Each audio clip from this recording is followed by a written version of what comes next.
Chase Thomas podcast.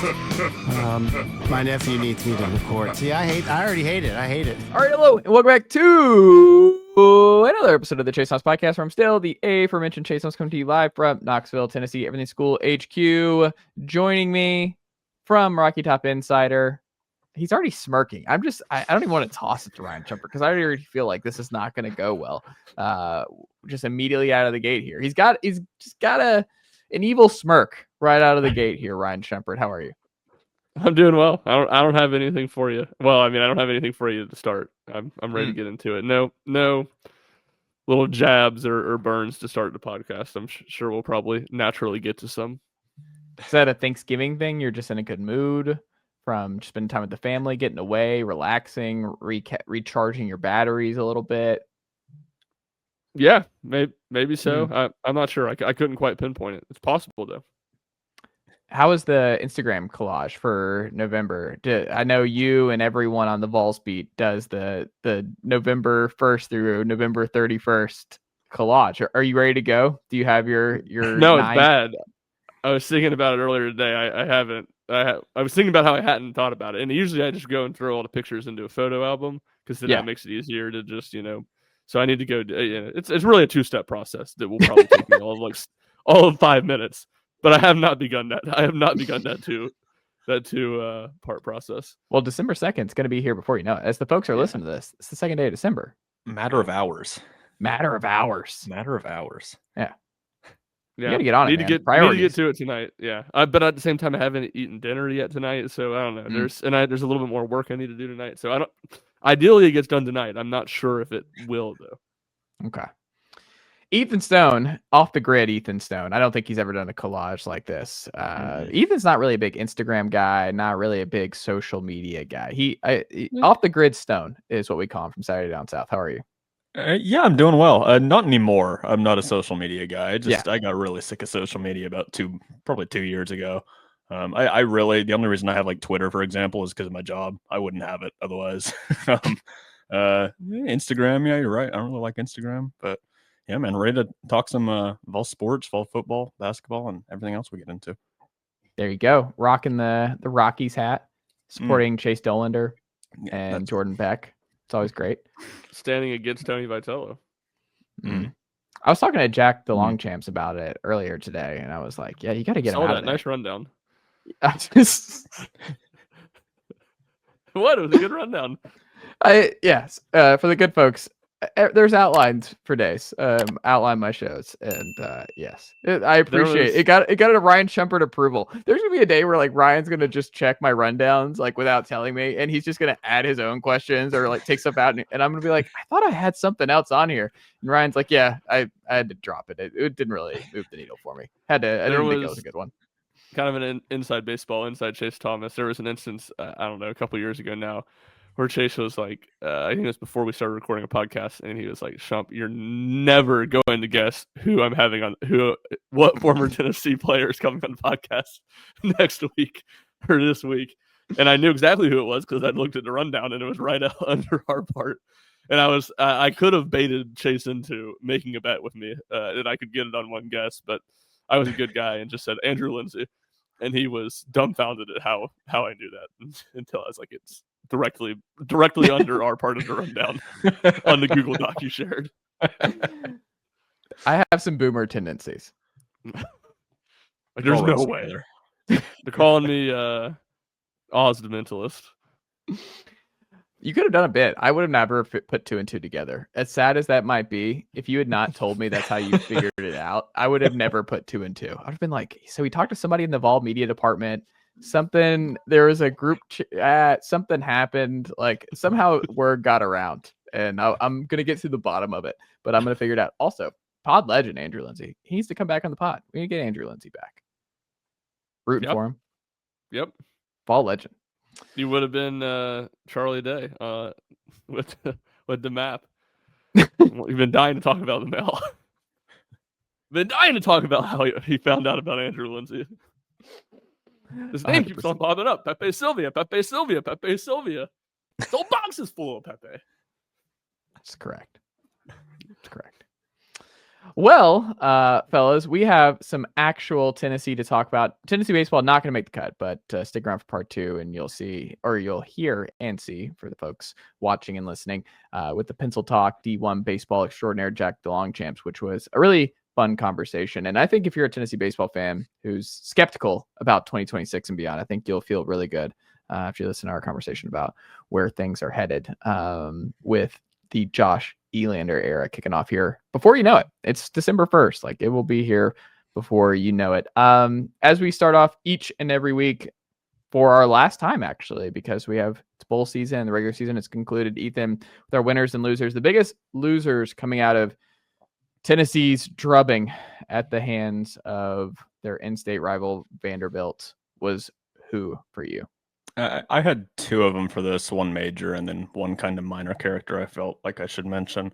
I mean, it's got to be Tim Banks, right? Like that's the knee-jerk reaction from a good amount of the fan base, and it's warranted, right? I mean, Vanderbilt put up 579 yards. Diego Pavia, like the other mobile quarterbacks that have played Tennessee this season, had a fantastic outing. And, I mean, Pavia is very good at football, but like Taylor Green, John Mateer, just mobile quarterbacks in general seem to just tear this Tennessee defense apart. Obviously, like there's problems in the secondary. There's injuries in the secondary that it's hard for him to, I guess, overcome. But that's your job, right? And I feel like Tennessee especially had trouble tackling this season. I just felt like players didn't 100% know their assignments at times when it feels like it's obvious they should know their assignments. And it's just the little stuff, right? Like I feel like tackling, that's what comes up because, you see someone take a bad angle. The safeties we've talked about all season, I feel like I've had that problem. And then linebacker play hasn't been up to par as well. It's like we've said on this podcast before, it's good, not great from the linebackers. And when there's just not an abundance of talent on that side of the ball, it takes a lot to cover it up, and I don't think Banks and company were really able to do that this season. So him, number one, Vols against good offenses just really struggled the entire year, and feel like that kind of culminated and was, shown in the microcosm by this Vanderbilt game. The other guy I wanted to mention, I feel like Mike Matthews did not have a good game at all on Saturday. I wouldn't say it's to the level of Banks or anything like that, but drop pass obviously hurt. The that whole sequence at the end of that whole sequence at the end of the first half, where Tennessee stops Vanderbilt, gets the ball back on their side, and then goes 3 and out to penalties and has to punt it back. Vanderbilt scores, makes it 21-21 going into the half. That obviously, kind of hurt Tennessee, and then obviously the drop at the end. I mean, he had 6 receptions on the day. Fairly good outing, I guess, in that respect. But Tennessee likes to spread the ball around anyway, so. I feel like Matthews could have had a bit of a better outing, but I don't think it's as major as what I was saying about Banks. Yeah, I think the drop stuff is concerning going into year 3 for Mike, and I'm obviously biased as a fellow Parkview alum, and will always be biased towards Mike Matthews here at the University of Tennessee, Parkview forever. But it was not his best showing for sure. The dropped in touchdown was tough, and I mean the drops have been part of it. I think one of the things that's interesting, and we'll have to see what happens next year and beyond. But one of the things when you're young, it's like, oh well, he's a young player. He'll fix that. He'll gradually, like, we always like to believe progress is linear, and it's like, well, Arian Smith had drop problems early on at Georgia, and he had drop problems later at Georgia. Like, he might not figure it out. He might just be a drops guy. Like, that just might be something that he struggles with, unfortunately. But he's also extremely productive in other ways. And like you said, he still had a lot of catches. He still is a good player, but that doesn't mean that drops is just something that he can just remedy completely from his game. That might be something that just is a part of it. I hope not, but that is something when we talk about young players, it's like, well, he can grow and he can learn. It's like, maybe. Like, that's the thing, is like some guys grow out of stuff like that. Some guys become good blockers. Some guys don't. Some guys, like, there's just different things. Like, it's the same in hoops and everything else, where it's like, oh, well, he's still young. He'll figure, the shot will get better. And it's like, well, no, sometimes the shot will get better for guys, and sometimes the shot never gets better.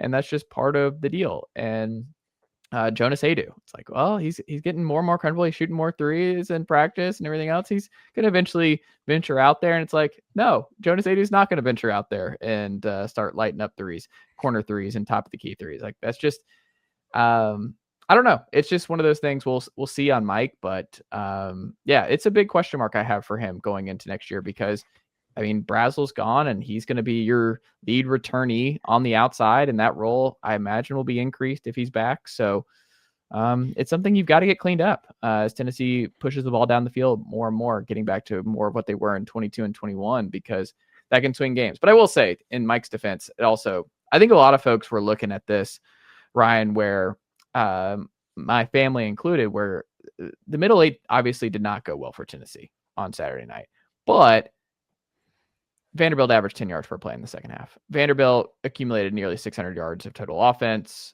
Ethan, you talked about it, where Tim Banks, the defense, was the worst we've seen in a big game in a really long time. It felt almost, it felt worse than the Georgia games in the early Heupel tenure, where it felt more, I don't know how to explain it, where it felt like Georgia was like pulling off the gas a little bit when they knew the game was out of reach in the second half.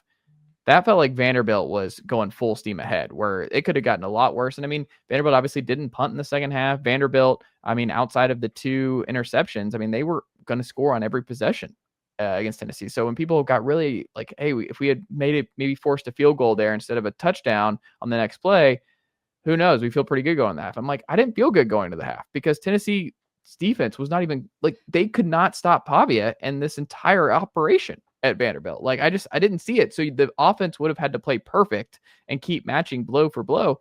When Ryan, you've been on this all year too about the offense. It's like, yeah, there's some great stats that you can point to that the offense is a lot better than last year, but they have issues. Like this is not a perfect offense. The running game completely evaporated in the second half. The big plays were completely taken away down the field in the second half. Like the offense wasn't even close to being good enough to beat Vanderbilt. And we talked about it last week. If Aguilar did not match Pavia in this game, Tennessee was not going to win it. Like this had to be a Georgia performance, like Tennessee Georgia performance for Aguilar, I think, to beat Pavia, because the defense was not going to be able to slow them down. Like they were going to score 40 points. Like that's what I said in my prediction. It's like, I just don't see how this defense is stopping them for 40 points or more. But I just thought Tennessee would score enough on this bad Vanderbilt defense too.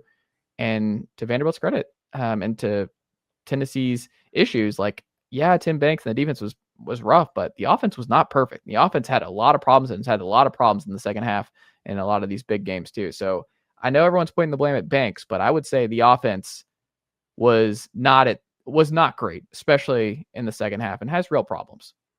Yeah, I think it was a telling sign that Tennessee went 3 and out on their first drive. And I think that's from an offensive standpoint, from an offensive coordinator standpoint, that's where I'd be critical of Josh Heupel. To me, it feels like they get into games and their game plan doesn't work. They don't have answers. And Vanderbilt came out in that mug front, and it, to me, felt like ran it 60-75% of their plays. And to me, even in the first half when Tennessee did have some offensive success, it didn't feel like Tennessee ever had a ton of answers to it. They put together really one really nice drive.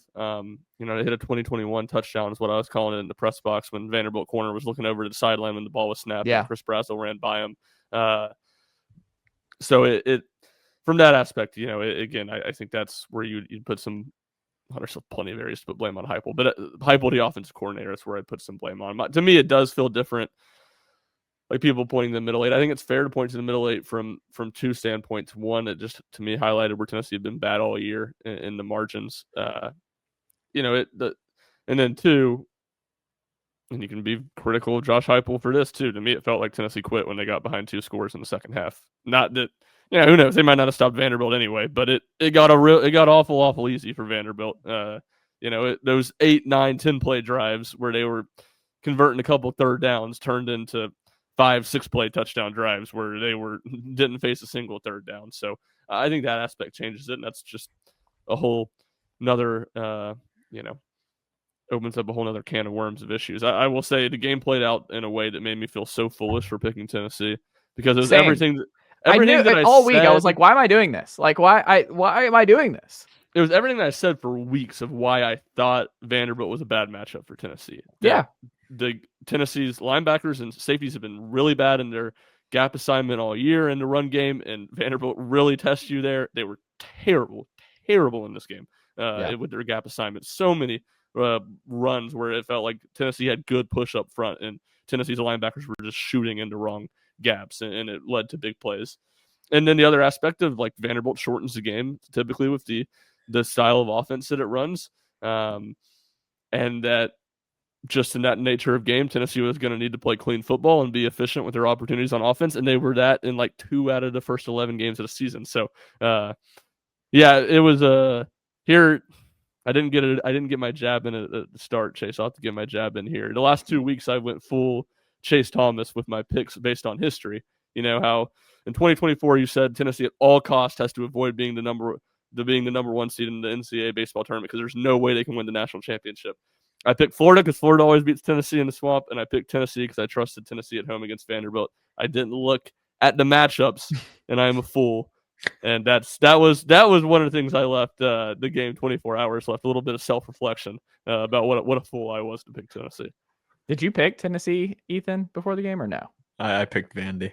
Okay. Look at Ethan Stone. Bald knower This Ethan is the guy Stone. you listen to. Yeah. I said Pavia was always a terrible matchup for Tennessee. Has been pretty much since we found out they were decent against South Carolina. Like this Vanderbilt team, legitimately pretty good. And it's honestly, I know people might not want to hear this. I think it's a shame they're not going to make the playoff because I think they're kind of fun. If they weren't Tennessee's rival, I would think they were incredibly fun. Oklahoma's, I want them out. Like the Oklahoma offense, fraudulent. Yeah. It's so bad.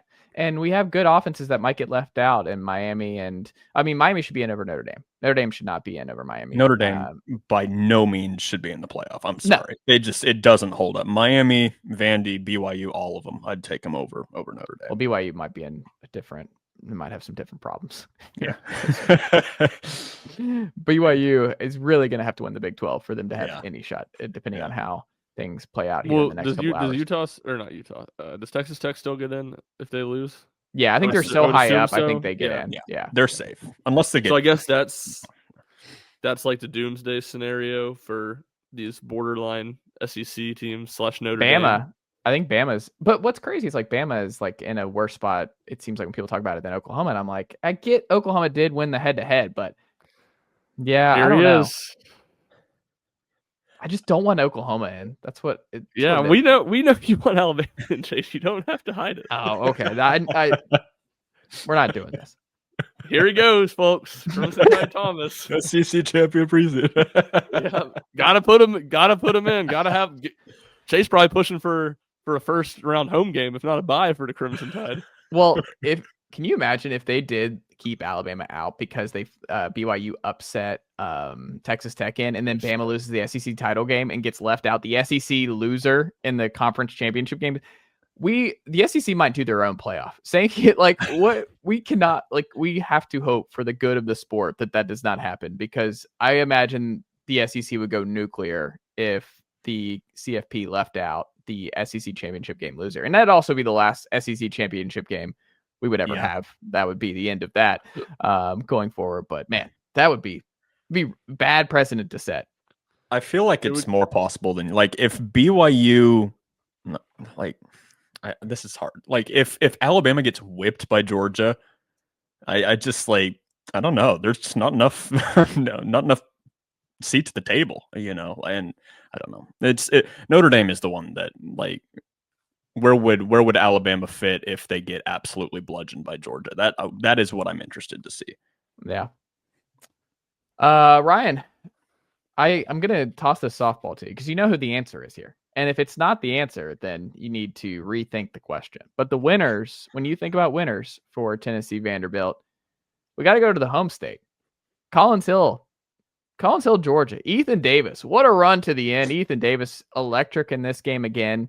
Ethan Davis, I mean, it's one of those where I'm like, are we sure he should have been playing a lot more early on this season? Is this one of those where I'm like, I mean, he was banged up early, so I should make that clarification. But Ethan Davis, man, he is the most fun Tennessee tight end we've had in a while. And you can line him up in all the kind of different ways. But man, he has come on strong, and he finished strong against Vanderbilt. He did his job. He's looking around and it's like, I'm the guy who does his job. You must be the other guys. It's Ethan Davis. Yeah, Was there even really a question asked there? I'm not Well, I mean, sure, the winner's question was part of it. You read the rundown. I don't even have to send you the no, I rundown. did read the rundown. You know what's on the agenda here. And I did read the rundown, and I'll throw you a bone before ripping you. But the bone, if we're talking about winners, it's the Georgia trio. It's Ethan Davis, it's Ty Redmond, and Jaden Perlotti. All three of them, I thought, had really nice games. To me, I read the question and I was like, I mean, I get we kind of do this every week, but I was like, this is absurd. If we're going to talk winners, we're going to talk winners from that performance. There's no winners. There are no winners. Bishop, winner. Played well. Yeah. So here's, I got, this is why you read the rundown. I took some time to think about it. Yeah. The real winner is people who want change.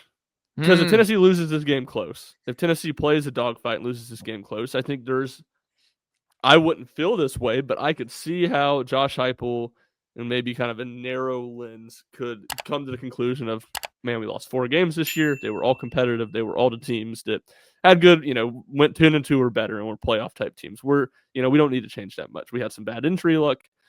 That's a look in the mirror loss. That's embarrassing. It's the most embarrassing loss of Josh Heupel's tenure. And, I was going to say it's not close. South Carolina in 22 probably is pretty close, and Missouri in 23 was pretty bad too. But that's the most embarrassing loss of Josh Heupel's tenure, and I don't think there's any way you can. This is a home loss. That's a very different deal.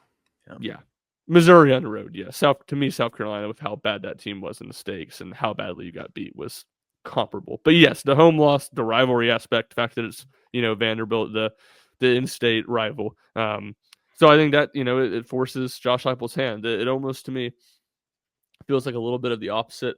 I always said a big inflection point, and I can remember it specifically. I'll shout out my brother Grant. I can remember third quarter of the 2020, I guess, Gator Bowl against Indiana, where Tennessee was getting beat before to come back, and he said, "Well, the good news is here. There's no way Jeremy Pruitt can run it back with Jarrett Garantano another year." And Tennessee came back to win, and Tennessee's offense really didn't do a ton. Indiana kind of played some prevent defense. JG did a good job taking what was there through some checkdowns. Tennessee gets an onside kick. Tennessee did a good job, but Indiana gagged the game away. And you won a meaningless Gator Bowl, essentially.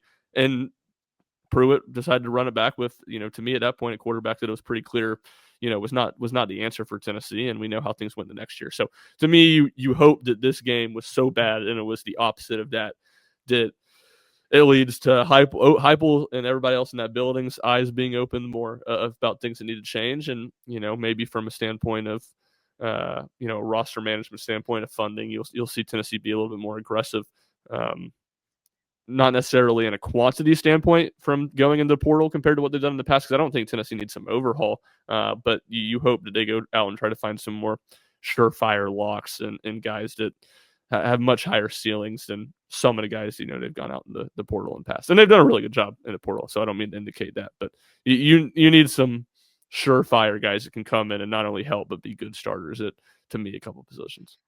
Yeah, you make Caleb Downs say no first. Here's what you do. You make Caleb Downs say no first in December. And then theoretically, Rick Barnes retires in April, and then you go to Brad Stevens 1, and then you go to Billy Donovan 2, and then you go to Jay Wright 3, and you make all 3 of those guys say no. And then you see John Gruden, do you want to coach the basketball program? That's your fourth option. And then you call Bruce. And then, that's a good point. That Bruce is probably Bruce is 3. We'll say Bruce is 3. You had the itch to get back in, to come home. And then Candace, top assistant. Maybe you go see what Todd Golden. Todd Golden's getting a little bit too much heat. Say, Todd Golden, what do you think? Yeah. I mean, you just got to make the call. Like that's the name of the game here. You keep making the call. You got to make him say no. You got to make him say no. In all seriousness, though, I mean, I think you're 100% right, Ryan. And Ethan, I do think sometimes you need those kind of come to what moments when it with stuff like this where it's just like it's unavoidable. Like you can't dance around. You can't dance.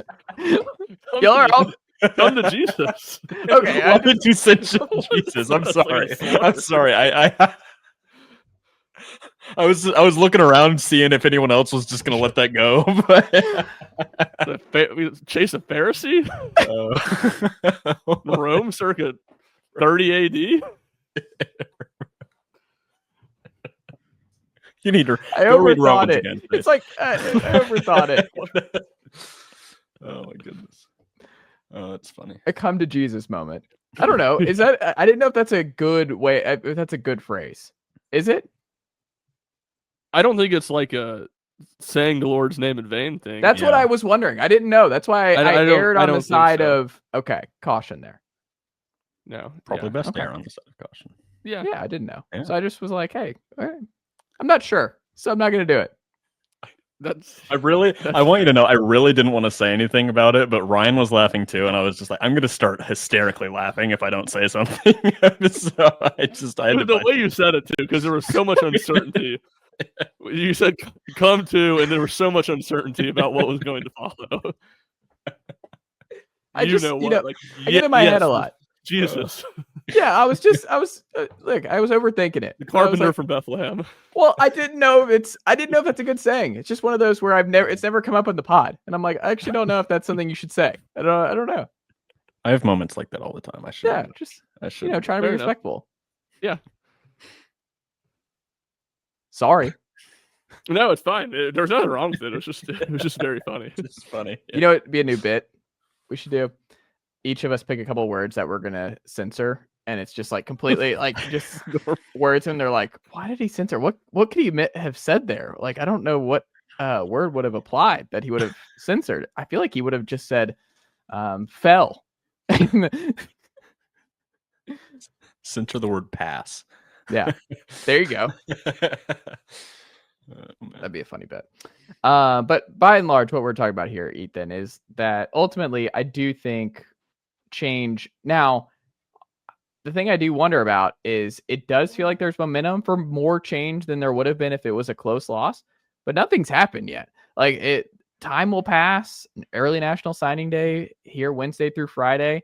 What does some heat wear down? Like, does some heat cool off on how the fans feel? How does the administration feel? That Heupel rides it out, and it's just like, just give it a couple weeks. The wound's still fresh. A lot of people are really upset about how this ended, but I think if I run it back with my staff and just make some minor tweaks, we're going to be okay. I'm going to spin big in the portal at quarterback, because that's the other thing too, is I think a lot of people would welcome Joey back. I would be okay with Joey back, but I am swinging on someone bigger than Joey. You don't know what Joey in the court case is going to be, but you saw here, like, Joey was solid this year.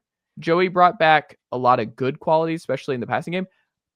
One of the things you saw last night or Saturday night is just the sacks that he takes. And part of it is that, like, Joey is always keeping his eyes up and looking downfield, and he has got a great arm, great deep ball. He's a believer in his arm talent, but a lot of sacks he took because he sat in the pocket for a long time. And a lot of it's because he's looking downfield, and he's not a runner. Like, Joey is he's not a mobile guy. Like, he is looking to push the ball down the field with his arm.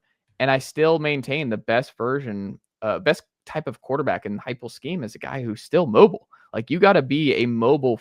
I don't want to say mobile first, but you got to be able, when that first read's not there, you got to be able to take off. Like how Pavia carved you up, how Taylon Green carved you up.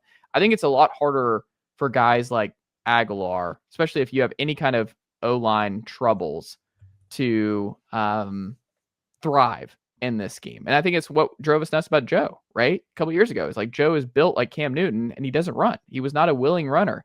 When the receivers were letting him down and everything else, it's like, man, you got to lower your shoulder like he did against Alabama, where he played really, really well in that first half because Joe started running. Like, that was just part of the deal. Nico's best quality at Tennessee last year was running. Like, the way he burst onto the scene was an Iowa game where he ran all over Iowa. Like, that is part of, that's one of the main tenets of this Heupel scheme. So for me, I'm like, no, if you can get a more mobile quarterback, high-end mobile quarterback in the portal, I think you look around. I think you don't just lock yourself into Joey. You appreciate what Joey's done, but I think Tennessee can and should try and find a better option in the portal than Joey. Like, look, like I said, great leader, great kid. He's been good for Tennessee this year, but I think Tennessee can do better. And I think there's pressure on Tennessee to do better. And I just think you want a guy who has more trust in his legs than Joey does. Is that fair? Yeah, I agree with needing I would be fine with Joey coming back. I would take that. And part of that's going to be because of what I say next. And I think Tennessee absolutely, if Joey's gone, doesn't have eligibility, should absolutely go get a quarterback in the portal. And mobility stuff, I think, is all fair. I think you saw that to kind of your point. The offensive line played a lot worse down the stretch of the season than they did the first half of the season. The thing I would say where I maybe disagree about the aiming way higher, just a general sentiment of, going after the big fish. Tennessee's got a lot of money tied up in George McIntyre. Tennessee's got a lot of money tied up in Faison Brandon already. I don't see that's going to be an extremely significant portion of the payroll. If you have those two guys, McIntyre back and Brandon coming in, and then you're going to go pay what it takes to get a high-end portal quarterback, I don't know.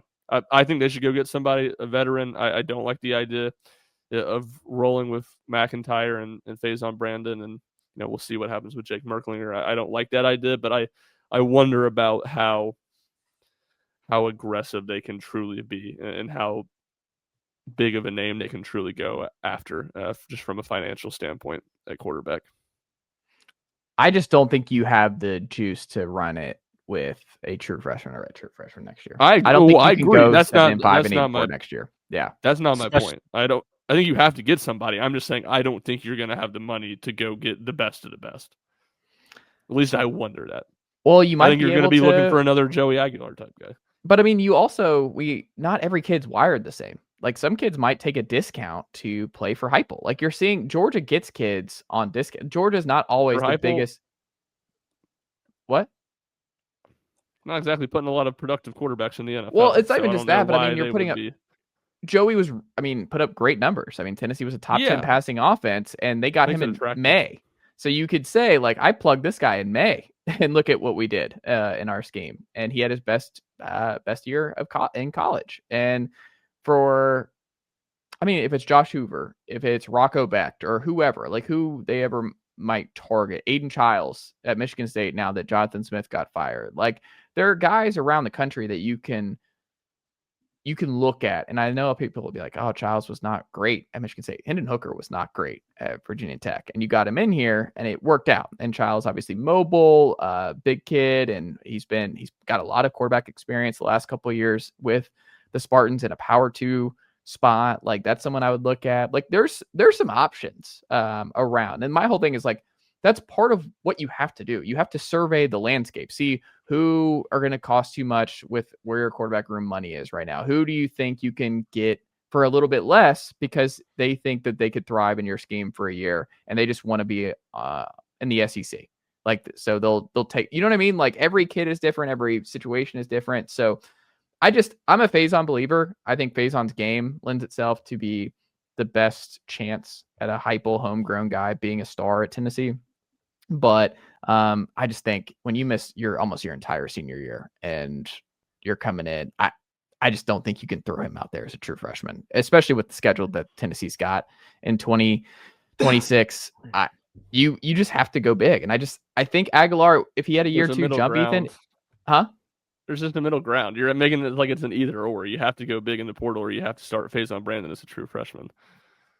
I guess my thing is, like, you either go big or you run it back with Joey. But again, we don't even know Joey's going to. We don't know Joey's situation. If Joey has eligibility, I think Joey will be back, in my opinion. I don't know. I wonder if we gave True Serum to the staff, what they would say about his fit in the scheme. I just think from all the financial stuff, it makes a lot more sense. I think he does the intangibles. Like, he is a good leader, settled the room. Talking about him talking about the practice stuff was pretty bold and how they're practicing and stuff like that. And I think you welcome him back, but I think you still look around, and I think he understands that. It's like, he's a pro. He looked around and everything. Like, you got to look around, man. Like, this is not like welcome him back, and he's gonna be like, "Oh, it's fine for you to go get a portal quarterback." What are we talking about? No. I'm saying while, like, it's December 1st, like, you need to be back channeling and everything else. What I'm saying is you need to be doing your due diligence right now and seeing what it is, seeing who you could potentially get here in a month. Yeah. Okay. I agree with all that. That's what I'm saying.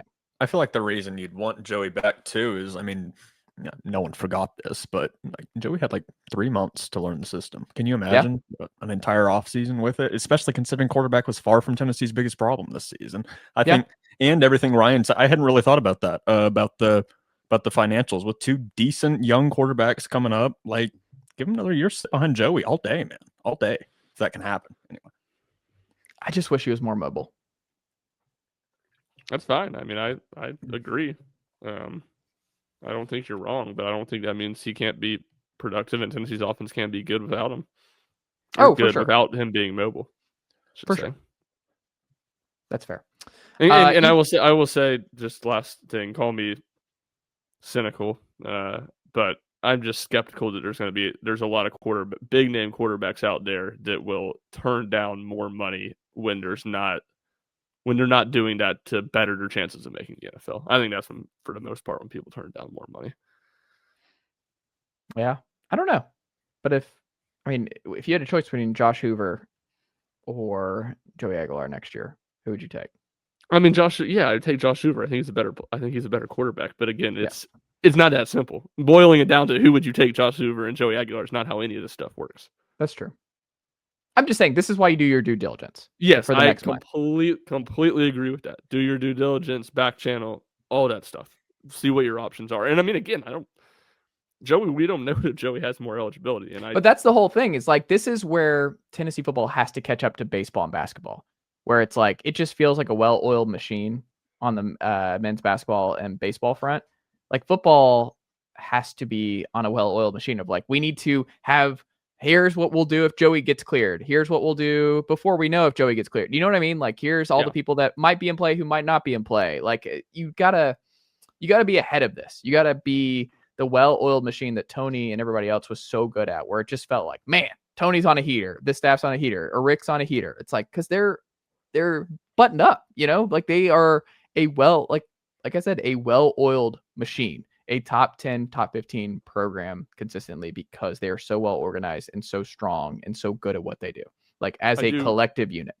I do wonder if the portal not technically opening until January helps Tennessee in that front from the standpoint that it doesn't feel like they've been as buttoned up, ready to hit the ground running immediately when the portal opens. And you don't have to worry about the playoff this time. Yeah. True. No offense to the Jacksonville Gator Bowl or wherever Tennessee wants that. You don't have to spend a lot of time like, oh, where are we going? I think that's a question. We're far enough behind on the rundown. I have a question, but I'll save that for another podcast. We won't get through everything on the rundown. We've gone all over the place. Then I'll just throw it out there. I think the interesting note with all of this then becomes this Joey. If Joey doesn't have eligibility, if the eligibility is up in the air, does he play in the bowl game? Sure, he would want to, but what does Tennessee say about that? Mm. Yeah. That could rock the boat. I feel like if Joey wants to play, they're gonna have to say yes to Joey. I don't think so. I mean, if he's not coming back, I don't see why you have to. Well, now, I don't Josh think probably will from the loyalty standpoint because he always seems to prioritize that, but you don't have to. Yeah, I also don't think you want to throw a late wrench in the George versus Faison battle. Maybe, but I think it's good that I think. Yeah, I don't know. I think getting an idea of what you have with George is in a real game is more important than rocking that boat a little bit. But I would go clean with George versus Faison and just see this offseason 9 months to see where they're both at and no in-game stuff. I would be careful on the throwing George in there.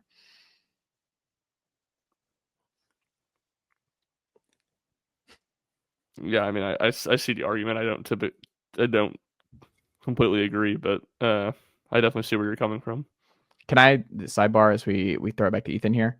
So you're drinking a Crush soda, not a sponsor, could be. We were at my wife and I were at the Fantasy at Trees yesterday downtown. Never been. Cool scene. Yeah. Way more packed than I thought it would be. Like I did not think it would it's bumper to bumper traffic inside, like human wise, not the car variety. And it was like interesting. Like good turnout, so shout out to them. Did a great job. But there was a reason I was bringing all this up. I just went on my own. Crush soda. Oh, the Crush. Oh yeah. So my wife and I were leaving, and this gentleman walking by us, and Sam spotted it where he had a vintage Surge like winter coat, and it was like bright green with the Surge logo and everything else. But I just saw Ethan's cannon. I was like, man, like I just loved it. It was like just something out in the wild that you would never expect to see. And I love he's like shout out to that guy if you're listening and you're a Vol fan. But it was a great jacket, and I was like, where do you get a Surge winter coat in 2025? Like where did this come from? I don't know. It feels like that's a Goodwill fund to me. I don't know. That's just me. It was in like good shape though. Yeah, I've never seen Surge merchandising ever before, so I haven't either. Like it was one of those where I was like, man, all right, maybe see some Josta later. Pepsi Blue, where's Pepsi Blue at? Was it Pepsi Blue before y'all, or are y'all familiar with the Pepsi Blue? Yeah, I know what you mean. Linkin Park did a song with Pepsi Blue, I think. Remember correctly? Pepsi did a whole bunch of stuff. They had like the clear Pepsi at one point. Yeah. Shout out to Uncle Bill, big Diet Pepsi guy. It's some soda lore. Yeah. Ethan and Ryan are big. It's honestly surprising to see Ethan in a non-Dr. Pepper situation over there. I don't have any Dr. Pepper in the house right now. Oh, no! It's travesty. Wouldn't wish that on my worst enemy. My gosh. I live in a Fansville episode. Let's do some basketball to wrap up here. The biggest roadblock to being a top 10 team right now in hoops, based on what you've seen thus far, is what? Probably like just guard. I think Ryan brought this up, and it resonated with me. I think just guard play against against teams with also great guard play, and at the same time, I feel like mentality. That's the other thing. I feel like in the second half against Kansas, some of it was probably just exhaustion, but it felt like there was a moment. I specifically remember, I don't know what the score was. I don't know how much Tennessee was trailing or leading at this point, but there was probably about 8 minutes left, and Kansas misses a shot, gets an offensive board, misses a shot, gets an offensive board, and I want to think they did that even again, and they had a fourth try, and they score, and it's like from that point when Kansas is scoring 47 points in the half, and you're unable to get the board off of and they're able to get 3 offensive boards, like that feels like something that would not have happened with last year's team. It felt like they got to a certain point where you're like, Kansas is going to win this game and it's over. Like there's nothing Tennessee can do. And then it just happened like that. Like Kansas ran away with it. They were scoring pretty much at will, especially the back half of the second half. And I think that's a little worrying. It's obviously still early in the season, but I do wonder, where the mentality of the team is at when they get punched in the face, because, Zakai and Jemai Mashak, they were perfect leaders in that regard last season, and obviously throughout their entire tenure, that you felt that if Tennessee took a shot to the face, they were going to get back up, and they were going to keep fighting, and they were at the very least going to make it a good game at the end. It never really felt that way for me in the last 10 minutes of that Kansas game. Now, the Vols are never going to have to play that many games in back-to-back days this season. And they're going to have more time to prep. They're going to have more time to rest. But that is something that kind of stood out to me. And then just I feel like there was a lot of just watching Gillespie at times too, especially in that Kansas game. And he wasn't having his best outing, scored 11 points. I believe the other guards combined to score like 18 or something like that. Like Bishop Boswell, great defender. I still wonder how much of a true threat he can be offensively. Amari Abram had just 3 points. Berg has been unfortunately kind of unplayable in Las Vegas. And Troy Henderson, obviously, I think he played maybe 1 or 2 minutes against Kansas. So I just wonder how that rotation is going to look. You're going to have a lot of Gillespie and a lot of Boswell. Outside of that, who's going to give you something? Can Abram give you anything offensively? Can he improve defensively? Can Berg improve defensively enough just to stay on the court? And how much truly are Gillespie and Ament going to have to carry that backcourt at times, with Ament not even being a traditional guard in that sense? I mean, it's hard to nitpick too much, because I do feel like this team is especially balanced. The front court is excellent. I think Ryan said this a bit ago. I think they're a top 5, top 10 front court in the country, and that might even be conservative. Like they got dudes upon dudes. And I think Gillespie, Boswell, and Ament form a good complement to that. It's just you got to find one. It's what we said preseason, right? Like you got to find a 2 guard, and I still don't feel like Tennessee has quite found that from an offensive perspective. I think Boswell's going to be like a Mashak type of guy, but Jemai could go off for 10 points in a specific game if he needed him to. I'm not confident Boswell can do that, and I'm definitely not confident that Berg or Abram can pop like Jordan Gainey did at times last season, for example. Yeah, I would. I mean, the Bishop thing, I would kind of push back on a little bit. I mean, I think he scored like 12 points in the Houston game. So, obviously you're not going to get that consistently, but I think he's capable of it. And the thing I would say that's impressed me about Bishop is offensively, I think he's made a lot of good decisions passing the ball. He's had a lot of assists. He hasn't turned the ball over a lot.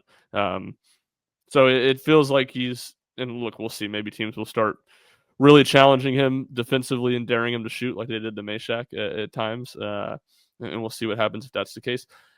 From an offensive standpoint, I've honestly maybe my expectations were just so low, but I haven't hated what Tennessee's gotten from the 2 guard spot. I mean, Ethan Berg, I would like to see maybe shoot a couple more threes, but he's shot it really well early in the season. I think you've seen Abram do that. He's shooting 35% on 6 to 17 attempts. So I'm trying to think of general math here. If he can hit in that 35 to 50 range this season and shoot at 35% from an offensive standpoint, I take that because I think they're good elsewhere. To me, Chase, to go back to your question of what's keeping Tennessee from being a top 10 team, or what would keep Tennessee from being a top 10 team, I think it's kind of a spinoff of Ethan's. I think it's perimeter defense. I don't think Tennessee's very good at defending the ball right now besides Bishop Boswell. I think Jacoby Gillespie, who's a solid defender, but it becomes a whole lot harder to play good defense when you're, for the instance of this past week, playing your 3rd straight game in 3 days, over 35 minutes, and carrying a ton of usage rate on the offensive end and running around like crazy. It's hard for you to be as good defensively. So to me, that's from a negative standpoint, I had a lot of positives from Vegas, and I think Ethan's 100% right about the way the team responded to Kansas's comeback was really bad. I'm just not really worried about that long term. I think they'll get that fixed, and that was a 1-game blip.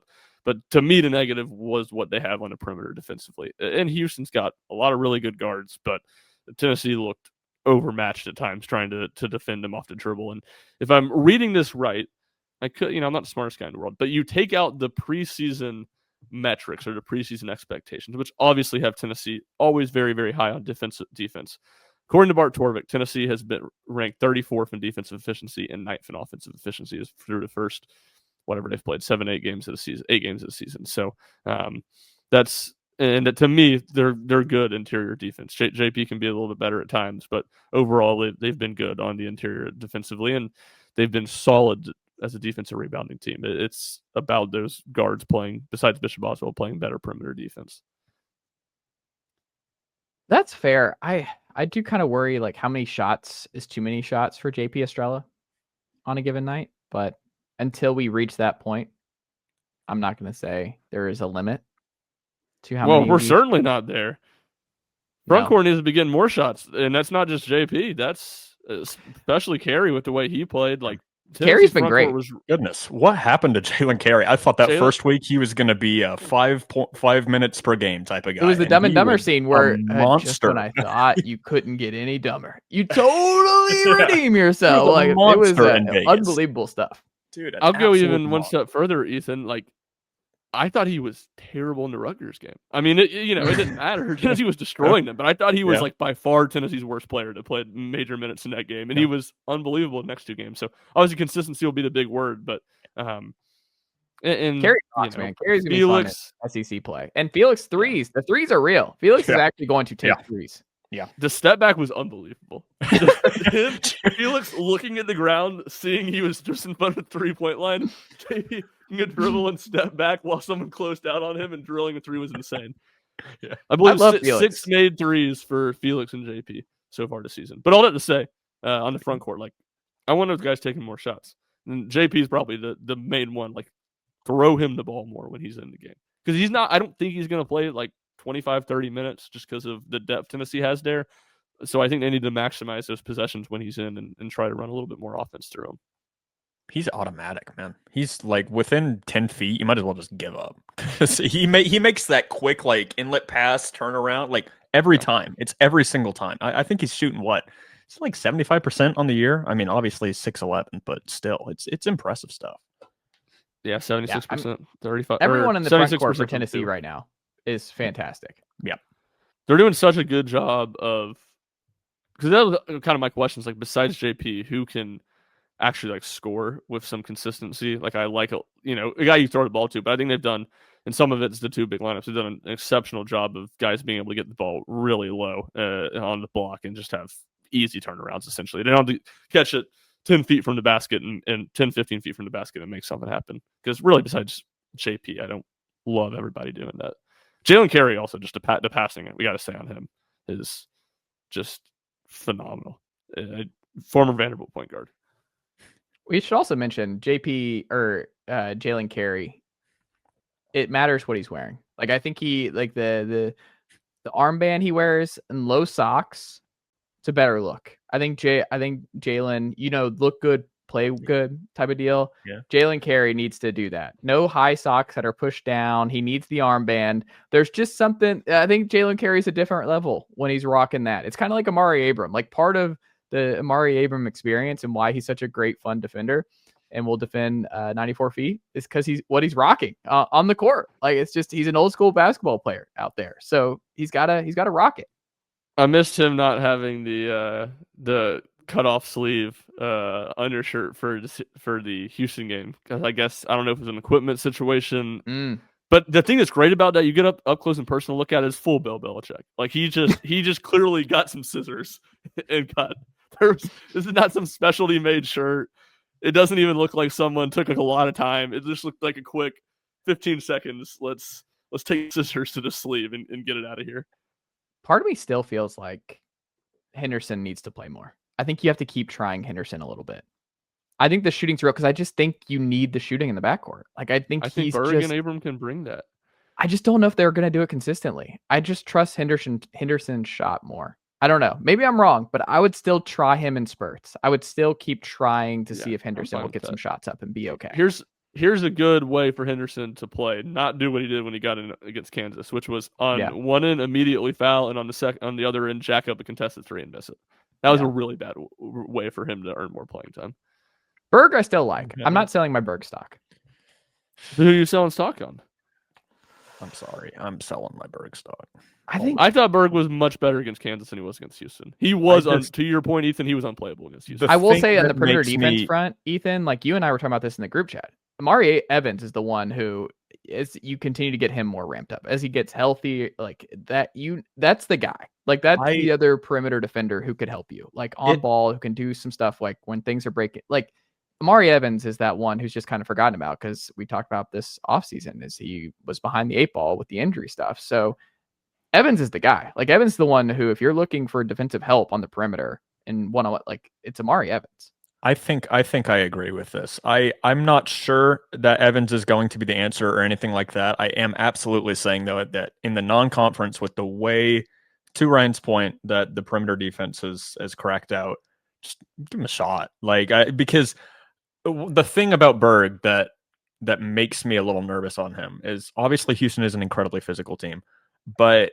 when it gets down to that physicality, it's not going to get any better in the SEC, folks. Like, it's probably, I mean, Houston's as tough as they get, and I feel like that was a good lens to view him through. Like, get a little bit easier in the SEC. When we it will get a little easier when we get to SEC, though. Like, and we're in the throes of it. I do wonder if he has the physicality just to stay on the court, and whether those threes will ever even get up. Like, how is defensively, how is he going to match up against, I don't know, like an Ortega away, or like even Chandler for Kentucky, how well he's playing? Will he be able to keep up with those? That's what kind of scares me, just with his frame. With Evans, as you were talking about, Chase, defense was his thing in high school. I feel like that's a strength he can bring immediately. It's just, you got to give us something on offense, and I feel like just generally learn the game more and catch up to speed, because obviously he was injured and he kind of had a bit of a late start there.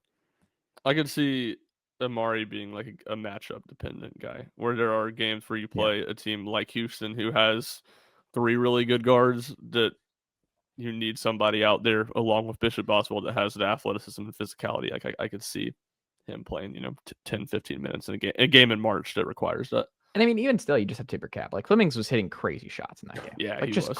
bonkers. That bonkers was shots. like, who was it? Trey Johnson last year when he went just absolutely Yes. crazy. It was even In better Austin. than that, I'd say. I mean, dude, that guy was crazy at the end. He didn't miss anything. Flemings didn't at the end of that game.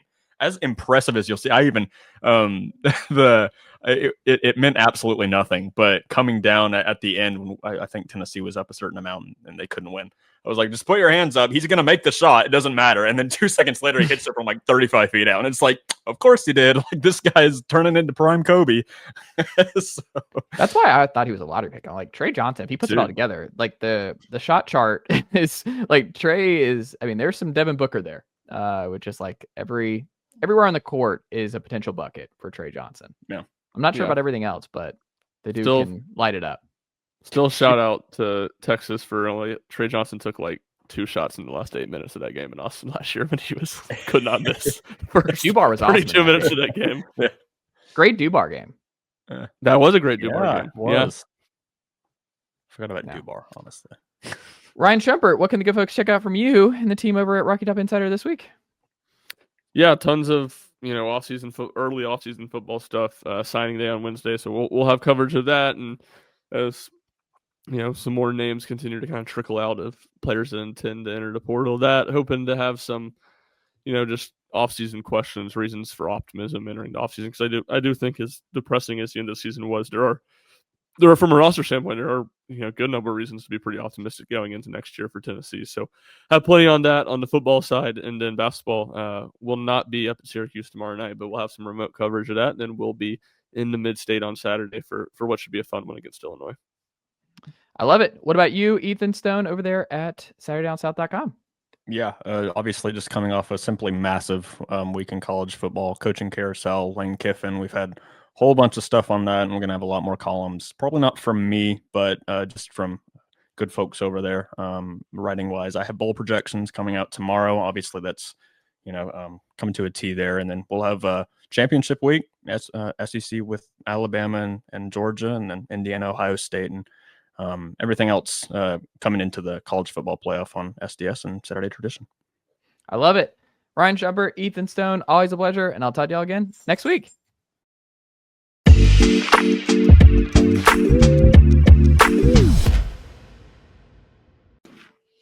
All right, we're back here on the Chase Thomas podcast, where I'm now joined by a first-timer. No pencil in the shot.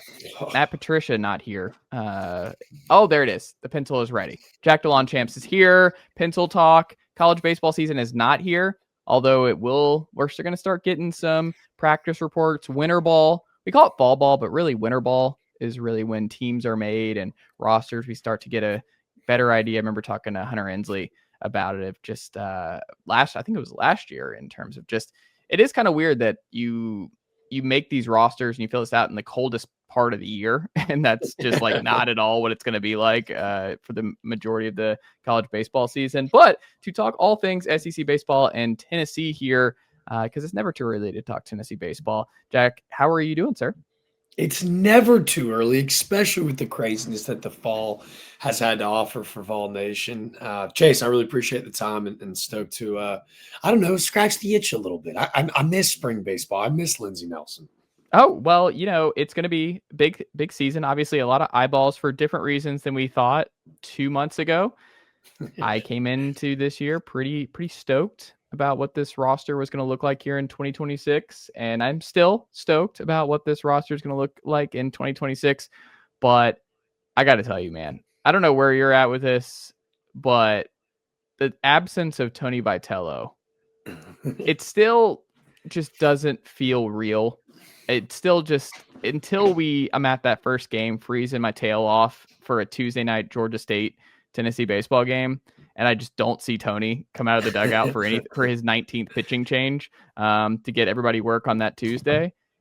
It's not going to set in. It's not going to feel real, Jack. And it's wild that Tony is just gone. Tony's not coming back. He's gone.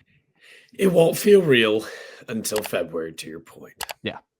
And then it'll feel really real when you see him give Drew Gilbert a hug after his home run in late April, right? Like Yeah. all of a sudden, like it'll become very plausible. But I think there's a lot to be excited about, man. There's a reason that Josh Elander was one of the more coveted assistant coaches in the country, not because of his IQ of the game, which is off the charts, and not because he was the right-hand man and the recruiting savant paired with a Tony Vitello, who've got just more swag than anybody, right?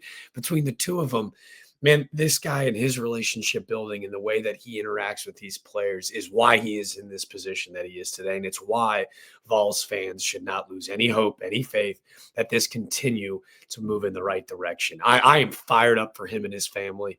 Coach Elander, that is. And I just think that they made the right choice. I know that there was a lot of rumors that we were going to go out of house. We bring in this search committee. They found their guy, and they knew it was their guy from the jump. And I'm really stoked for he and his family in this opportunity because this train is still rolling. So it's interesting. So for all the Vol fans listening here, you've got a different perspective on Josh. Yep. Why are you so confident, as you kind of laid out here, that Josh is going to be the long-term guy and he's going to keep this train moving? Well, I mean, when you look at his resume, right, I think what TCU fans saw him get the job, like it brought back a lot of really killer memories of him just hitting nukes in that sweet purple uniform, right? This is a guy that is not only played at a really high level, but he's been able to talk the talk alongside the ability to walk the walk, and his ability to communicate with players. You talk about the unique perspective for me in particular. In our sport, right? Sure, there are the hard asses that like to yell and get in your tail a little bit. In this guy's case, he relates to other human beings around him in a way that I don't know if I've ever seen. Very similar to Tony Vitello, different beat, right? You saw Tony and the animosity and the excitement and the jarring and chipping back and forth. Elander, in a very similar way, is going to get the very, very best out of every single one of his players for a very similar reason, but different in a different perspective, right? So what I mean by that is like Tony is like the ultimate competitor. So is Coach Elander as well. Don't get me wrong. I just think that when he gets into a cage and is able to project either whether it be a lesson regarding hitting or a lesson in life, his ability to talk to kids is next level, man. He speaks the game at a really high level, but to me, you cannot fake genuine, you cannot fake authentic, and this guy just oozes it. He feels like good cop to me. Yeah, Josh Elander is good cop. And you've had bad cop with Tony, with Q, with Frank. They're all gone. So from your vantage point, when you look at the staff that Elander has surrounded himself with, obviously Keegan Knoll and Q, there was some history there, and obviously the Major League Baseball part of it, the Brewers, the Cubs, that was important to keep that MLB pipeline train going for the director of sports performance role for Keegan. But then you have Josh Reynolds, who was brought in by Tony, who has been there quietly behind the scenes. Obviously another big time recruiter that Elander's talked about. Ross Kivett, obviously another big time recruiter, really important to keep him on the staff as well. And then Chuck Girolman, who comes in kind of caught us all off guard where it's like, whoa, okay. Pulling him in from Florida. What do you know about him? Is he the best fit for bad cop? Is it Reynolds based on some stuff? Like who's the bad cop here?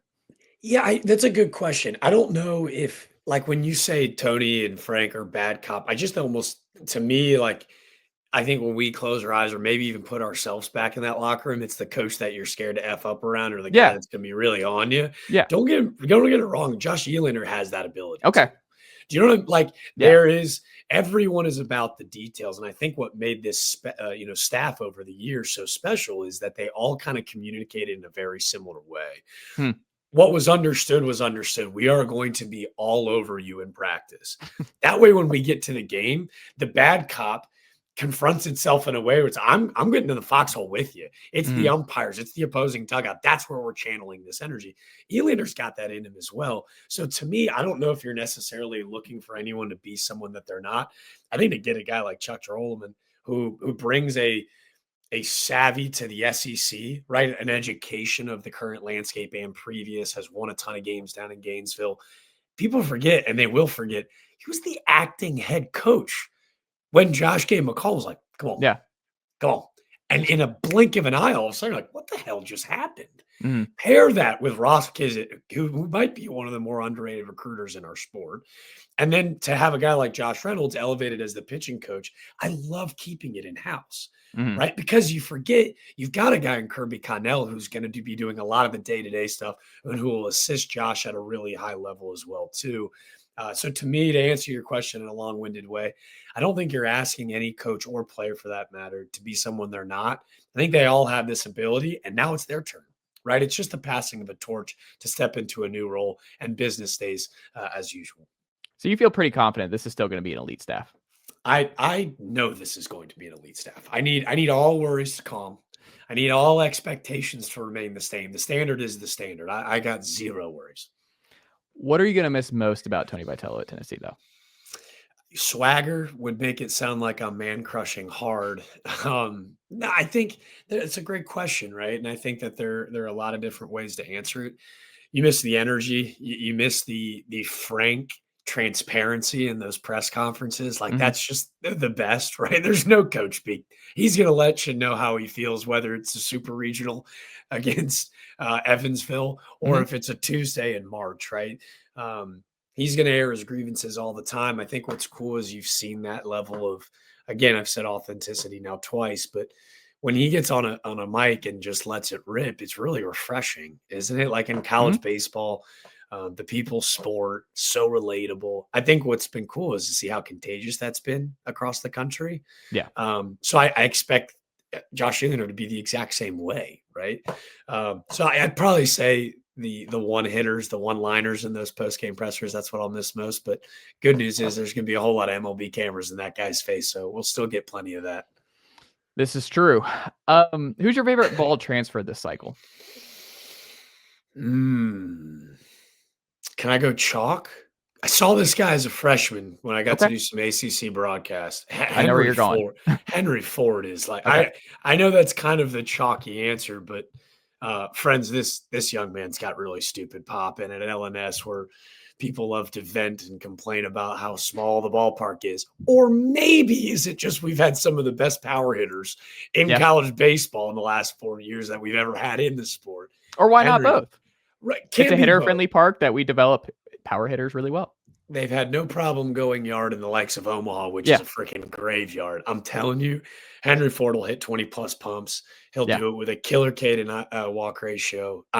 Defends it well. I am so stoked to see him in SEC play with maybe a little bit more eyeballs. I think Tennessee fans are going to fall in love with him early. Him and, the other Virginia kid.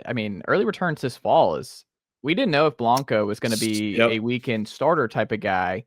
And he showed it 2 years ago. Last year, obviously, was not the most ideal, but it worked out for Tennessee because he enters the portal and coaching change and everything else. Friend of the program, Ryan Schumpert, Archetype Insider, I think he called him the like George Costanza, the little bulldog, the little bulldog. And shout out George Costanza. Yeah, like he's the bulldog. He's our little bulldog, and it's just he can shove, man. And he had a really big fall, and it seems like he's someone that I don't think a lot of fans are going to be in on yet, but he might be the next great transfer weekend days for Tennessee. Love that. I think he's a bona fide weekend guy when healthy, right? Like that's the key word in all of this. Like I know last year, despite what it is, it just never felt like he felt like himself. You give him a full off season, the ability to kind of rehab that thing and come back at full strength. Again, not to keep harping up, but I had him 2 years ago in Durham when they faced Duke. And it's the pitchability, right? Like Bulldog is the perfect term for it because even when he doesn't have his best stuff, feels like he can work through an outing and go, man, he didn't really look great, but you look up and he's gone 6 1/3 and 5 Ks and he's just pitched a bat and let his defense work. And to your point, I think he's a guy that can eat up a ton of innings on that rotation. It's going to be a little bit unique than maybe some of the guys you've had in the past, right? It's not Liam Doyle. It's not Peters, right? It's not Drew Beam. This is a lefty that can really throw. He's not going to burn anything by it, but I just love a guy on the mound that goes, I want the baseball. And you got a guy that wants the baseball in Evan Blanco. So to your point, I like that pick a lot too. In-house, Tennessee had to play a lot of young guys last year. One of the things they had to kind of grow up fast. Levi Clark in there, Manny Marin, the guy that we thought was going to be a true freshman starter in left field, Jay Abernathy, kind of did not find a permanent spot in the lineup, but still very high ceiling. at Tennessee. You have Ariel Antigua back for his third year. What is he? This is the year he finally puts it all together. Of the in-house returning super talented guys, who intrigues you the most in 26? Yeah, it's funny. For Antigua, like there were so many offensive pieces last year that just like they were so potent that Antigua kind of flew under the radar. I don't care if that guy hits a $110. That guy's Hmm. playing every day this year because he's that good with the glove. Mhm. He makes plays.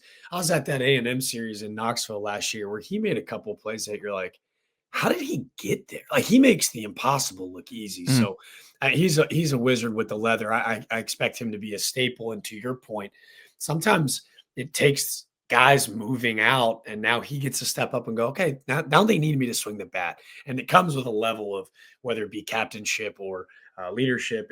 And I think for him, he has a great bounce back season. I think with the stick, to me, it's man. There's a reason Manny Marin was one of the higher profile Hmm. guys that they were worried about in the draft. I think the bat's super quick, stays in the zone for a really long time. Long, lanky dude, put on a ton of strength in the offseason. Man, I love Manny Marin. I think he's got the ability to have a huge season and maybe like a first team all SEC caliber player. I was joking all offseason where I'm like, once we saw that Oppo home run from Manny towards the end of last year, I was like, all right, Coach Q, your entire offseason needs to be throwing Uncrustables at Manny Marin. Whenever you see him around the facility, it's like, we can see it. There's pop there. Oh. And it's just, we got to really zone in because we only got him for 2 years. He's a 2-year guy. He's not a 3-year.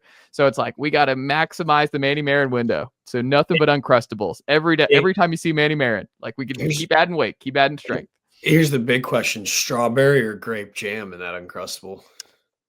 I'm not a grape guy, so I'm always going to go strawberry. That's fine. Either one was a correct answer in my Yeah. book. No, you're right though. I mean, dude, I actually know what home run you're talking about too, because I'm sitting there going, a freshman at 18 years old just pimped a home run backside. Like, do you know how silly that is? Like, I didn't hit it was backside. so random. It was one of those because that was not his thing all year, and you saw it, and you're like, oh, there it is. He's figuring some stuff out here. Yeah, that doesn't take away from the other pieces too. I think all the guys you mentioned, which was really interesting, they all play multiple positions. Yeah. Right. And they did last year.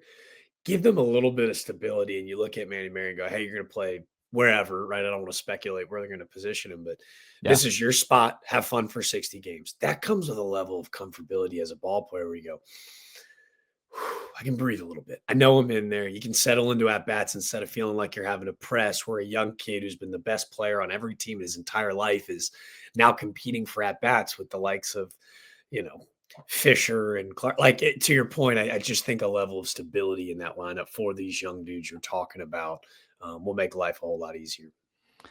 Final one for you, Jack. So when you look around the SEC, my biggest thing is, like, I think Tennessee's pitching is going to be really strong. I think the top of the order is going to be really strong. Yep. I have some questions about the bottom half. We'll see who wins some jobs, because, I mean, there's going to be some big-time competition for Tennessee at the bottom. Like my guy, Chris Newstrom, like, I don't know where he's going to factor in. Right. Like, is he a utility guy? Like, I don't know where he's going to be able to find his spot. Like, there's just so much talent, even with the rosters being shrunk down here going into 26. Like, I'm curious what Tennessee's ceiling is offensively. I think they can be really good, but I think they need Ford needs to hit 20 plus home runs. Like, that needs to be part of, like, he's got to be the Andrew Fisher replacement in a major way.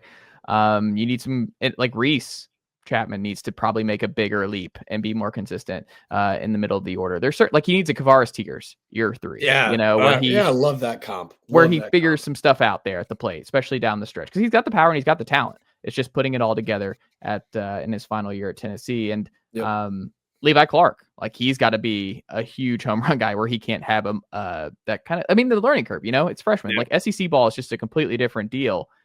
Yeah. Do you know what I think too? It feels like this is, in years past, we've become so accustomed to the name game. Yeah. There's not any like formidable stars that are returning that you're going, oh, we're going to hang our hat on this dude because we know that Blake Burke is going to hit 15 plus homers. He's going to hit 300 with 60 RBIs. We know that we're getting that productivity. There are a lot of question marks. I think pair those question marks with guys having to step into bigger roles with a lot of change on that coaching staff. There does come with a little air of of like, what's this going to look like? To your point, though, like I've got nothing but like insane trust in guys like Levi Clark or another guy who I think can help platoon behind the plate. I think Stone Lawless had a massive, I know he had a massive fall. And I think he becomes a star this spring, where he came into a couple spots where Peeps wasn't, I think the suspension obviously in the Super is what I'm referring to, but he comes in and he's really clean behind the plate. He had an awesome summer in the Cape. There are guys that have been chomping at the bit for these opportunities. Pair that with a coaching staff that's like, come on, man, we ain't worried about it. Now they get to go with a little bit of a chip on their shoulder. Like they have something to prove. And I think the question marks of like a staff that's learning its role with some players and pieces that are having to do the exact same, I think that's a beautiful tandem piece that I think, yes, in years past, it's been really nice to know that I got Christian Moore and I got Drew Beam. I'm cool. My horses, I'm ready to roll. Now we get to find out who these horses are in 26, and that's pretty exciting. And the best part, some of these guys are three. Like you got really lucky with the 3-year guys, like in 24. 100%. Like it's very rare to get Semo, Burke, like we're there because it's such a silly thing that we have to like. I have to constantly check birth dates and be like, oh, all right, he's a 3-year. Like you always have to see because you're like, how excited do I get about this guy? Because is he a 2-year guy? Is he a 3-year? Because the 3-year is such a big deal, like the kid who just came in that we did not think we were going to get Ethan Moore from Chicago, huge pickup, and it's like, oh, he's a 3-year guy, awesome. Like you didn't have to play right now, like no, it's fine. But Marin, got to get him in there. Manny, we gotta this is your time. So Levi Clark is a 3-year guy, and that's, I mean, huge. Year 3, Levi. I know. Do you know it's so funny? Like I, been so blessed to jump on board with D1 baseball. I am so bad at the transfer portal freshman class stuff. Like when it comes to doing my homework, I feel like I procrastinate and wait to the last second because, to your point, it really overwhelms me. I'm like, I don't even know the math. I can't do it. But while we're doing this and the more names that you're dropping in, I've got the one that we should all have our eye on. Okay. This guy is going to win an insane amount of games in the SEC, and we're all going to be scratching our head at how the hell he's doing it. I cover a lot of SoCon baseball last year, broadcasting games, and the reigning SoCon champs, a guy you get right down the street, Brady Frederick is going to be the X factor on this staff, dude. Like, I know we've been talking a lot of offense, and I think that's where my brain goes to Henry Ford. If you want a guy, I'd buy his jersey if I was a Tennessee fan. Like, I might as well. Dude, I'm just telling you, the guy had the third most innings on that ETSU staff that played in that regional in Nashville. He throws. I mean, when I'm talking great about release. His fingers are dancing in the dirt when he lets go that baseball, right? But it's 86, 87. He's taking guys. I mean, he'd be, if we were playing Major League Baseball, it'd be an absolute bonfire with all these wood bats he'd shatter. Instead, he's making a metal bat look like a wiffle ball bat. Deuce kid, he'll give you 5-6 innings, or he can come in and just get a batter. Like, they'll use him in a plethora of ways. And I think in SEC play, he's going to piss a lot of opposing hitters off. Like, I don't see the ball. And you can throw him on Friday and tag it again on Sunday. Brady Frederick, that's the guy. I know the stash went viral in 24 with Kirby out of that pen. Brady Frederick is going to be a household name at Knoxville this spring. And it's great too, local kid, like the ATSU bump and everything else. And I like that one. Final thing here, and I'll get you out on this, Jack. Who is the biggest challenge to Tennessee winning the SEC in 2026? Ooh. Do I go chalk again and say just the reigning champs? But that LSU-Tennessee baseball rivalry has been so rich, right? Yeah. Yeah, I love their core. When you think about winning a national championship a year ago, what they're able to bring back, you lose everyone on the mound, right? Yeah, a lot of turnover there. But on the offensively, it's Derek Curiel, it's Stephen Milam, who I think is the most underrated, not only shortstop in the country, but player. Like that they don't win last year without Monster Milam. They bring in some really fun pieces. Zach York, big lefty from Grand Canyon. Trent Caraway, third baseman from Oregon State. Like offensively, they'll be just as deep and loaded. And then offensively, from a pitching standpoint, kind of how we have talked about Tennessee offensively, they'll ask guys that were on that staff last year that threw 20 to 30 innings to now throw 70 to 80.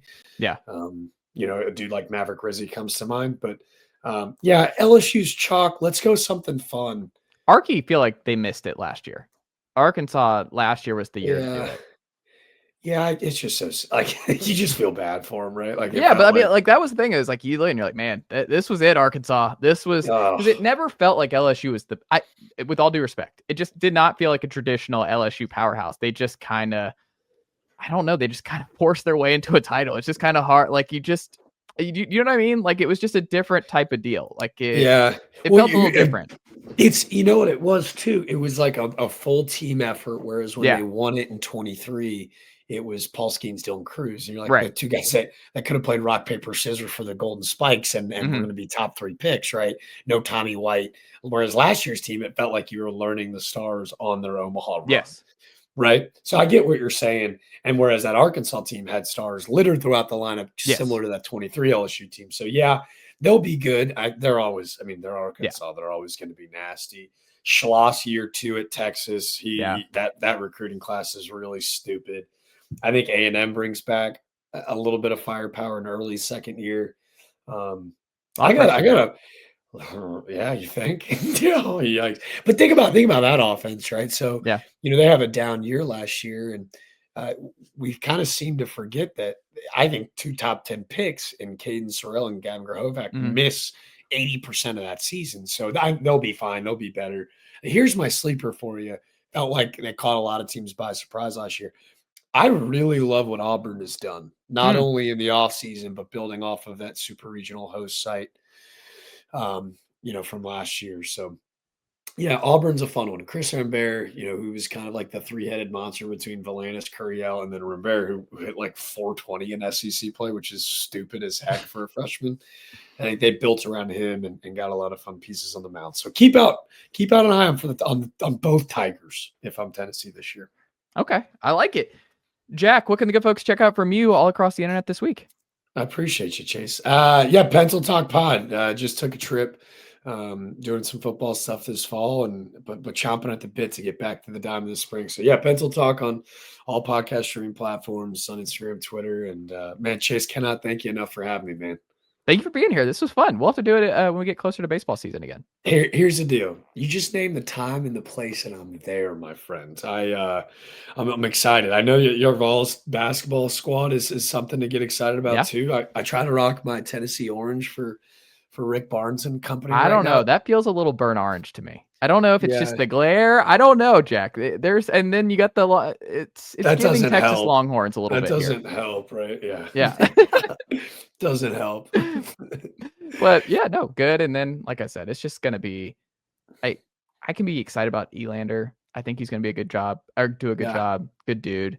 I'm still gonna be sad about Tony. Like it's gonna take time. Like I'm just gonna be sad. He was the greatest coach in Tennessee history. Like it's just gonna take time. You should be sad. It's like the Office line. Like, don't be sad that it's over. Be happy that it happened. Yeah, that's garbage. It's not true. Be sad. It's very sad. But here's what you know. What if I'm giving my honest answer? I'm a feel guy. People want to know why I'm so excited about Josh Elander. Look at the outpour of former players that were on Twitter after Tony left, and it was, hey man, what an awesome opportunity to get to play for a legend. 5 seconds later, give you the job. Give you the job. Like, this is a no-brainer. Like, that's one thing. But the first time I ever met Josh Elander was in 24 on their way to the national championship. And every single day he had a different, like, player graphic vintage shirt on. So when I met him, he was wearing a Blake Burke, like, T-shirt that looked like he had, like, bought at the mall. And I was like, he's wearing an arm sleeve throwing BP, and he's hitting like the cleanest, slickest fungo I've ever seen. And I was like, this guy's just got it. He's wearing like Jordan 12s with a Blake Burke shirt on. I was like, you thought the head coach had more swag than anybody. Go look at the third base coach with the Grizzly Man beard. I was like, this guy's got it. And he was just, it was very different feel than Tony. He's like, yeah, no, it's cool, man. Like I had the shirt made down the street, and I was like, that's awesome. Like, fired me up. And then the next day it was a KT shirt. And the next day it was a Christian Moore shirt. Like, he's so about his players that, to your point that we mentioned earlier, like good cop, bad cop, like he's just going to be him. Right. And I know that sounds super trivial, but like he and his staff are just going to go about their business. And I think when you bring in a guy like Chuck, who's been around the SEC for a long time, that even gives you that extra comfort and cushion to continue to just be yourself and not feel like you have to do anything else extra. And I know I'm ranting, but it fires me up, man. You got me feeling better. Like, I feel good. I feel like an outside hire. I would have been like, it would have been, the Office Scary. reference where it would have been. Do you remember when Michael was shoving broccoli? And yeah. That's what it would have been like watching Tennessee baseball in 26 if they had gone with an outside hire after Tony left. Like, I just couldn't do it. I don't care if it was Schnall, whoever. Like, even if they were like good names, incredible baseball coach. Yeah, it just Like, it would have been broccoli. I would have been Kevin with broccoli. Yeah. 100. Here's the deal. I think it's okay to be sad. I think it's encouraged to be sad. You know what I mean? Like, you're not an Ole Miss football fan today. You don't have to be upset with the way that it ended. This guy's we not even really have a title. I mean, this guy's a trailblazer for college baseball. I mean, if this goes well in San Francisco, like, of course we all know it will, this guy is going to help set the table for this position to be a college game. Like, we're bridging the gap between former big league guys who, not to say peered down their nose on the college game, but thought they were bigger and better. Could this be a moment in time where college baseball one day grows bigger than Major League Baseball? This would be the guy to do it. You're also seeing guys like it. You're seeing SEMO get up to the majors so quickly. You're seeing Skeens get up. Like, you're seeing, I think that's going to continue to change too. So you're like, well, there's not as big of a gap when these guys are just ready to go after 6 months of being in minor league baseball. Not only they're insanely marketable because they're super infectious personalities, but they're insanely talented. So the gap, to your point, versus post and pre 2020, right, with COVID, the level of play and talent, night and day, better in today's game than it was 5 years ago because the draft's gotten smaller. NIL money has allowed you to keep these kids in the college game. And it's something that Tony knew and saw, was able to build at Tennessee. You're talking about the catalyst of what might be a totally different sport. And it's happening as we speak. So you pair that with that's us. That's our guy. Our guy did this with Josh Elander, who was like, there is no pressure of being the next guy with Josh Elander. If you hire out, right, then there becomes this like, what Tennessee baseball standard and expectation. Coach, I would feel bad for him because it's just they're not getting a fair look. It's not, you're not getting a fair look. Whereas this guy was born to do this because he doesn't care. He's like, God, come on, this is easy. This is baseball. Right. Like, and he's going to have his family with him and they'll become like they'll become like Tennessee's first family where they'll feel a part of it too. And man, I'm just super stoked for the direction of this thing because I think this is the perfect guy to supersede a legend like this because I think he's a legend in his own right. And Tony has to work because I can't watch college baseball in 2030 if it doesn't work. Don't he's say coaching the Arkansas Don't say Razorbacks. it. Yeah, like, I can't do it. Like I know it would. I would be like so ill. Like I couldn't do it. Like I just don't think I could handle it. Like well, let's dispel that rumor because I think everyone on the internet has probably seen it of this idea of like this is a Saban move. Let me tell you why this is going to work.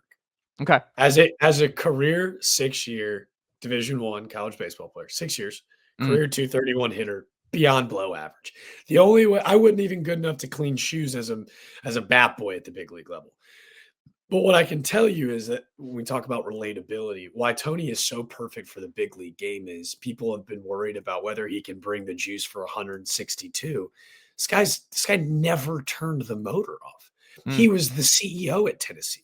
Yeah. Right. He's the recruiter. He's the hitting. He's the pit. He wants a piece of everything. All of this energy he will channel into this organization from top to bottom. Yeah. This is such a no-brainer that now he's going to have less responsibility, and all he's being asked now to do is be in that dugout for $1.62 with a bunch of grown men who are worried about making a bag. Right. Like, that's what big league baseball is. Now he gets to go, cool, you got your money. Now let's go win. Let me teach you and let you feel what winning is like with me because it's different with him. I think the Rockies should do a solid to Doe and Beck, and they got to get him out of there. They got to get him out. Let's just go fish all of the former Vols. Well, I mean, we need to save Doe anyway. Like, Beck is a good spot for obviously hitting, and he had a great year. And but Doe, it hurts my soul when he got drafted by the Rockies in the top 10. It's like, on one hand, it feels great that he got top 10. Super nice guy. Love Doe. I'll share a name, obviously, and both Georgia kids. But Yeah, got to get him out of there. The sooner we get Doe out of Colorado, the better. Got it, and especially with Tony and Drew in the division, got to get him out. See ya, gone. Let's go make a crochet trade. Let's go get Drew Beam out of the Royals farm system. Yeah. My boy Xander Sechrist has been shoving in high A. Let's go get him too. Let's get him to the league. Barry Zito 2.0. Who says no? Not me, not this guy. Let's get them all to San Fran. Yeah. Let's make them the Knoxville Giants, and let's have a day. Whatever we got to do to keep Tony in San Francisco until he's ready to retire and just live in Tennessee as like a pseudo GM in 2034. Like, let's do that. Dispel the rumor. DVH has got a whole lot more time in Arkansas. It's not happening. It won't happen. This has been great. This is like a therapy session, Jack. Like you're calming a lot of my just 2026 and long-term baseball just kind of nerves, I guess. I think I told somebody else about this and I promise we're going to wrap up on this. It's like I told somebody about like how different, like obviously I watch every Tennessee game and I cover it and everything else. I went to UT, but baseball is different because you spend so much more time with these guys than you do football and basketball. Right. That you're watching every weekend, and like there's no middle ground Tennessee baseball fan, follower, whatever, because you are so locked in to knowing and watching these guys grow, watching the up and downs of a long season. You're just so invested emotionally. You find out later, and you're like, that was a grind. Like the Tennessee, like my wife, I'll never forget. She was like, they can't be playing again during the title run. She's like, they're not on again. There's no way Tennessee baseball is on again. I'm like, oh, they're on again, and it's different because you spend so much more time with these guys and you get to know them and have their style and watch them grow. And most of these guys stay with the program. I think there's a lot more just back and forth where fans feel a lot better about investing in these guys long term. Obviously, you see their faces, football players, the helmets are hidden and everything else, but you just like SEMO will always be a legend here. Blake will always be welcome back. Jared Dickey, like it doesn't matter if you're like the ninth guy, if you're Kirby Cannell, you're a middle relief guy. If you're like the Xander story will never be topped. Like Xander became unhittable for a month and a half. And I mean, he was a Tuesday guy and you were like, you never thought that was coming. And I love Xander, but Xander was, I mean, he's the best Tennessee baseball story that you'll ever have. Like it will never get topped. It will never get topped. And that was like a payoff of watching Xander Sechrist and getting to know his goofiness with Kirby and everything else for 3 years. So it was great. It's unique. It's where baseball is so relatable to the common man, right? Like where we're seeing college football and basketball explode with monetary NIL gain, where it's become more about the individual than the unit, which is not fair in every case. And it's awesome for these kids to finally reap the benefits of what they've earned. Now it's happening in baseball. These kids are being compensated for not only pay to play, but like also their likability in the community. But that's just a whole lot of mumbo jumbo to say that they're so easily lovable, to your point, right? Because you get to experience this journey with them. Now, yes, Tennessee hit the portal hard last year. They had to fill a lot of holes that, helped win them a national championship in 24. But did you see how quickly they got it? They got it. Right? Like they became one with the community, and all of that energy that you saw worn on the sleeve of Liam Doyle and Andrew Fisher, like that, we didn't see that at their previous schools, right? Like they became their true versions of themselves and felt like, oh, that guy's been a volunteer for the last 3 years. That's the beauty of college baseball, is that not only is that type of behavior encouraged, it's amplified on a times a million. And on not in Knoxville at Lindsey Nelson, like I think that there's nowhere where you feel like you've got the accessibility of being in the clubhouse with them. They're giving you an inside look and peek behind the curtain, and then you get to experience them with them. Like that doesn't really happen with any other sport. And I think that's why there is a growing love and passion for college baseball. So yeah, I freaking loved seeing Tennessee fans make fake burner accounts trying to keep Tony out of San Francisco. Like it's awesome. We were talking Tennessee baseball in the middle of Tennessee football season. Like it ruined my weekend. The Tony stuff ruined my week. It's Alabama, Tennessee. And I had a buddy who was like, are you really like more locked in on what's happening with Tony? And I'm like, yeah, 100%. This is like red 11. Like this is Yep. gigantic. My weekend's over. Like I'm on Tony watch, and it's going to ruin the rest of my weekend. That's just how it's going to be. Cause like it's just more important, and it's just a different deal. Like, and it's a testament to what Tony built, but yeah, no, it's, but I mean, it's just, you don't get those stories of like Simo being a pinch hitter as a freshman and kind of to being the best player in baseball eventually. Like you got like 100%.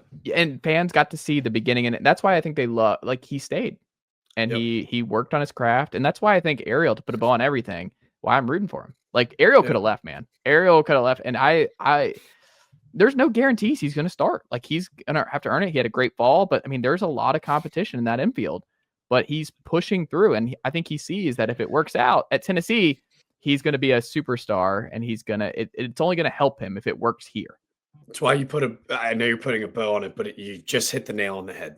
Why is it so special for this entire class of freshmen that they want? Jay Abernathy wanted to come back. Manny Murray wanted to come back. Levi Clark wanted to come back. It's not guaranteed that Ariel Antigua comes back. Why did they? It ain't money. It's the people. It's the play. It's not the place that makes it special. It's the people. And a guy like Josh Elander, when he looks at you and goes, nothing is certain in the future, but I know what. You stay here and you buy into what we're teaching us, and you believe in what we're doing, and you're bought into the vision of Tennessee baseball, all the independent accolades will come down the road, right? All the individual stuff will take care of itself. Stay and trust in it. And I don't even know if that has to be said. It's just understood. That's not the case everywhere else. And I think that's where, like, getting a guy like Elander to stick around, who recruited these kids, who believed in them, who looked at their parents dead in the eye and said, we're going to look out for the very, very best of your young, these young men. That's why this place is going to continue to do exactly what it's done.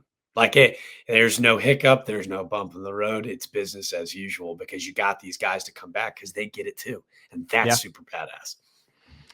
Jack, this has been a blast. I appreciate you making the time, my friend, and we'll have to check back in again soon.